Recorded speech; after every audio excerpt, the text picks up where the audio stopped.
তাই তবে চোরে হতো ভাগা তুই কি করেছিস? তোকে দিয়েছিলাম এই সংসার করতে, আর তুই কিনা সত্যি সত্যি সংসার করে সাতটি সন্তানের বাবা হয়ে গেলি।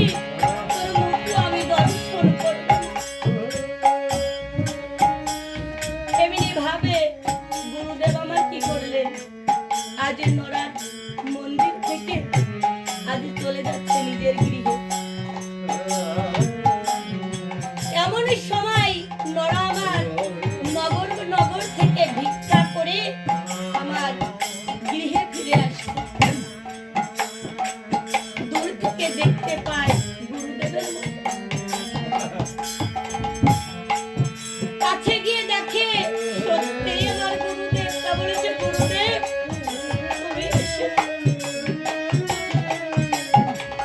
তুমি এসেছো গুরুদেব, আমি তোমার বাক্য পালন করবার জন্য আজ আমি এখানে সংসার পেতেছি। তা বলে, তোর হতভাগা, তোকে পরীক্ষা করবার জন্য আমি সংসারে পাঠিয়েছি, আর তুই সাতটি সন্তানের পিতা হয়েছিস। গুরুদেব সব কিছু সইতে পারবো গুরুদেব, মিথ্যা বাক্য আমি সইতে পারবো না। তা বলেছে, আমি মিথ্যা বলেছি? তা বলেছে, হ্যাঁ গুরুদেব। ঠিক আছে, তাহলে আমি যদি মিথ্যা বলে থাকি তোকে প্রমাণ দিতে হবে। তা বলেছে, বলুন। তা বলেছে, এখন তুই আমাকে একটি অমৃত ফল দান করবি। আমি তোর গুরু, তুই আমার শিষ্য। শিষ্য হতে গুরু করে, গুরু হতে শিষ্য। এই বাক্য যদি সত্য হয় তোকে আমাকে প্রমাণ দিতে হবে। আমাকে সে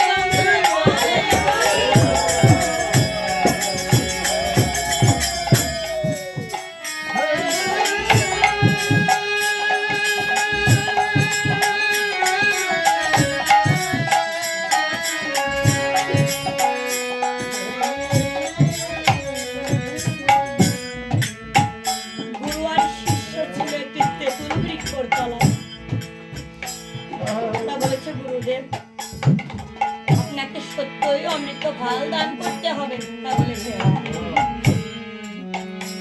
তাই নরা আবার কি করেছেন, আজ দুই বাহু উত্তোলন করে আজ গোবিন্দকে ডেকেছেন। গোবিন্দ, আমি যদি সত্যই যদি গুরুর শিক্ষায় শিক্ষিত হই, আমার ভজনা যদি সত্যি হয়, তবে তুমি আমার এই তেঁতুল বৃক্ষ থেকে আমার সেই অমৃত ফল দান করবে। আর গুরু কৃপার তরে, গুরু কৃপার ফলে আজ গোবিন্দ আমার কি করলেন, তৎক্ষণা মাত্র তেঁতুল গাছ থেকে নতুন কুশি উৎপন্ন করলেন। আর কুশি থেকে সৃষ্টি হলো মুকুল।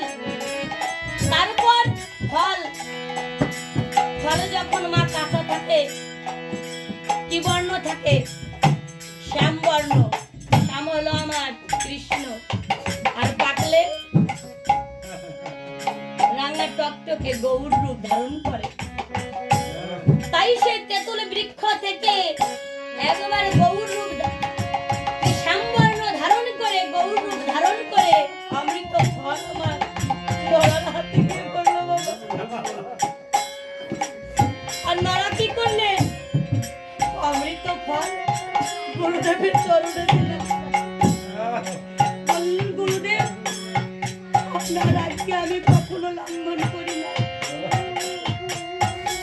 তখন গুরুদেব আবার কি করলেন, ভক্তকে বুকে জড়িয়ে ধরে বললেন, ভক্ত, তোর মতো ভক্ত কোনোদিনও মিথ্যা কথা বলতে পারে না। তবে চল তোর গৃহে, দেখে আসি সেই রূপ দর্শন করে সেখানে কি আছে।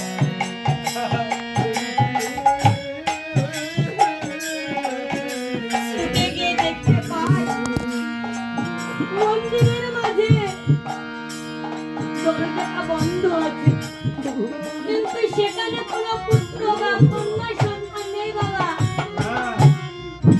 তবে প্রশ্ন ছিল, সেখানে কারা ছিল? ছিল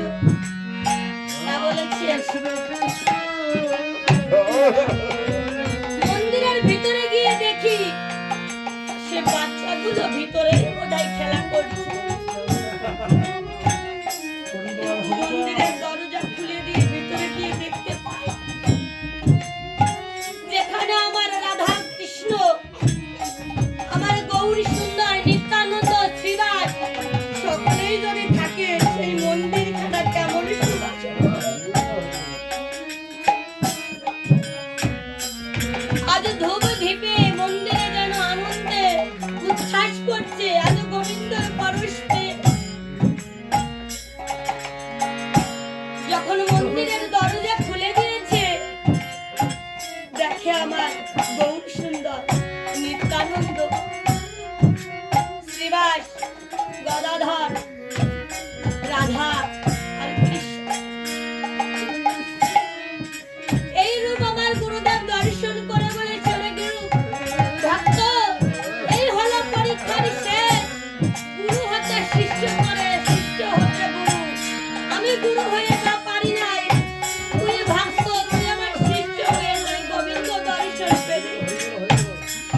এই জীবনে আমি গোবিন্দ দর্শন চাই না, জন্ম জন্মের মতো ভক্তের গুরু আর জন্মত ভক্তের চরণ যেন পাই। তাই না নরোত্তম আমার কি বলেছে,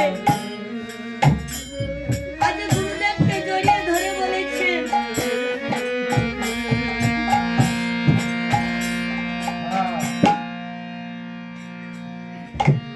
ওরে তোমরা দাও হে